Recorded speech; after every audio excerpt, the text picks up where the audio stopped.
41 initiates have died since the start of the summer initiation season on the 14th of November, raising serious concerns over safety as well as oversight. The deaths have been recorded in the Eastern Cape, the Free State, the Northern Cape, as well as Gauteng. For more, we're joined now by the Cooperative Governance and Traditional Affairs Minister. That's Velenkosini Hlabisa. Minister, thank you so much for the time. Appreciate it. I just wanted to ask you for further details, if you will, just with regards to the number of deaths in each province, perhaps if you could share that, and the latest developments. Good morning. Good morning, Arabilen and Newzroom Afrika viewers. Arabilen, on Wednesday or on Tuesday, before Christmas Eve, we were standing at 36 deaths, which was 20 in Eastern Cape. And over Christmas, there was an additional one, which makes Eastern Cape to have 21. Free State was 13. Over Christmas Eve, there was an addition of 2. Northern Cape, there was 0 extra death. In Western Cape, there was 1 death, which is the first death in Western Cape. And in Gauteng, we had 2 deaths before Christmas, and after Christmas Eve, there was an additional 1. We are now standing at 41. This is very bad, Arabile. The reason why we activated our monitoring to be stronger during the Christmas Eve is because we knew the high rate of possibility of negligence, because what we have noticed, where there are deaths, is as a result of negligence. The first one, dehydration.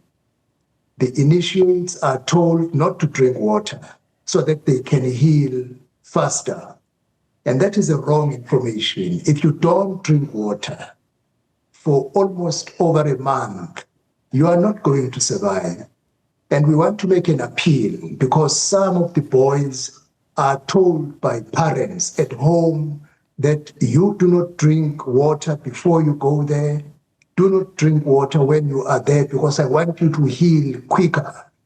That is a wrong information. If you don't drink water, you will suffer from dehydration, and as a result, a huge number of deaths is an irresponsible behavior of the principals of schools and some parents who compel boys not to drink water. Secondly, there is negligence in terms of meeting health standards in some of the initiation schools.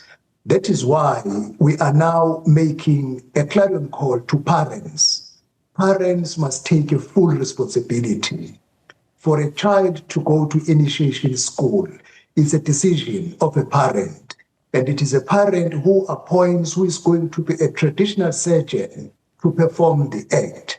If you take your child to an initiation school, you never make a follow-up, you do not monitor, you do not go there to see whether the child does drink water, you are placing your child at risk.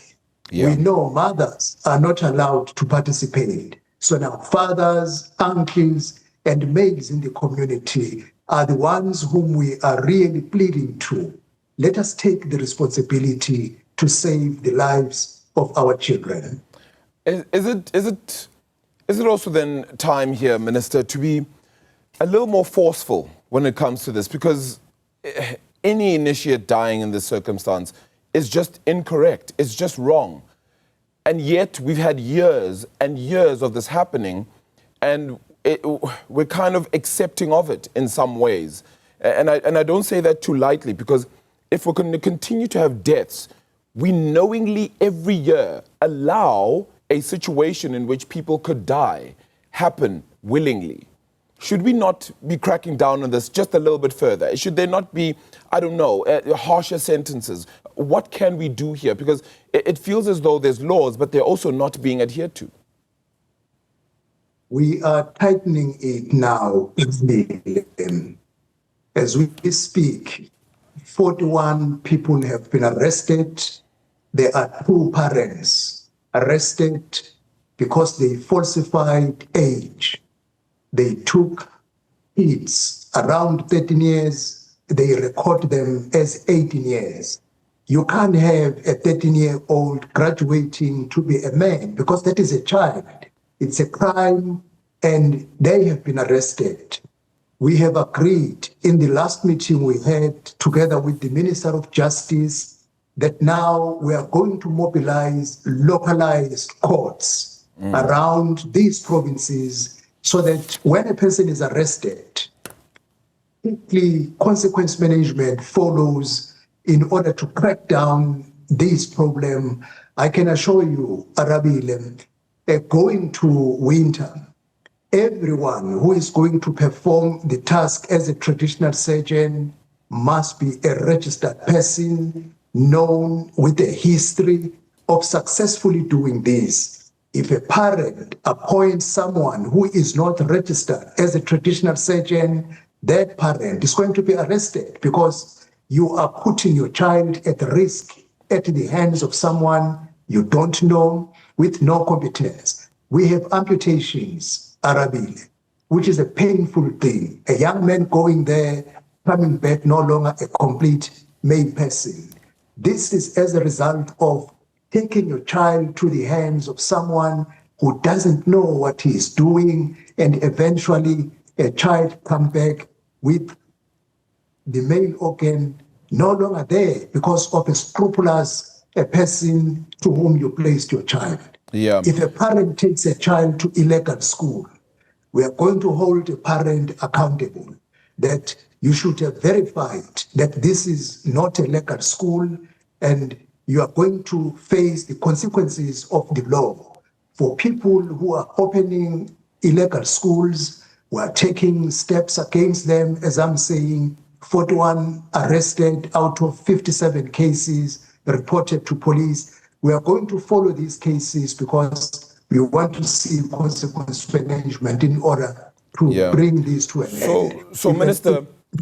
Lastly, oh yes. So Minister, should there be age restrictions then to this as well? And I know, particularly in certain cultures, it needs to happen at a particular age, etc. But should we now be instituting age limits in order to ensure that the bodies are perhaps a little bit more formed, etc., and that this doesn't happen as it is? Is why, Arabile, I'm saying two parents have been arrested because they are taking children whom when you look at them, they are around 12, 13 years. You cannot graduate a 12-year-old to be a man. In no way. There is no culture that can say so. In terms of the law, a definition of a child is someone who is very young, less than 18 years. If you are less than 18 years, you cannot graduate to be a man. That is why now we want to ensure that parents sign a consent form that my child is of age and I granted him to go to the initiation. If you falsify the age, we are going to arrest you. And secondly, the principal of school who is enrolling kids below age, we are going to arrest you because you are breaking the law. And that becomes the main issue here, because it's the breaking of this law that just continues to happen every year. What sort of monitoring tools do we have right now in place? Because if these are still happening, some in secret, some, of course, legitimately so, but it's the ones that are happening in secret is where we're getting a lot more of these deaths and people feeling hurt and having to go into hospital, etc. How do we increase the monitoring tools to ensure that we have less and less of these happening? Arabile, a day before yesterday, we deployed our teams because we know over the New Year's Eve, there will be celebrations, there will be a huge amount of alcohol in some places. Principals of schools will be negligent, celebrating, leave initiates alone, and expose them to irresponsible behavior. Our teams are on the ground, but going forward in winter, we are going to even to deploy drones in order to identify illegal schools which are operating deep in the forest, in the bushes, where it is not easy to reach, because that is one problem. Some of the illegal schools, they take boys to the deepest end of the bush where no one cannot be able to reach them. We are going to crack down through the use of drones, and our monitoring teams, PICC, New York, our councillors, our mayors, provincial government, really they are at work. That is why we are vigilant over the New Year's Eve, knowing the excitement of breaking from the previous year to a new year is accompanied by a lot of alcohol. And if you drink alcohol and you don't drink water, the possibilities you are going to suffer from dehydration, which is a cause of many deaths. Yeah. All right, Minister, thank you so much for your time. I mean, it's certainly a significant one here. We now have the death toll rising to 41 for the summer initiation season. And every year it seems to the numbers just continue to add up and rack up. And we're hoping that this completely stops in some way or other. A solution has to be found.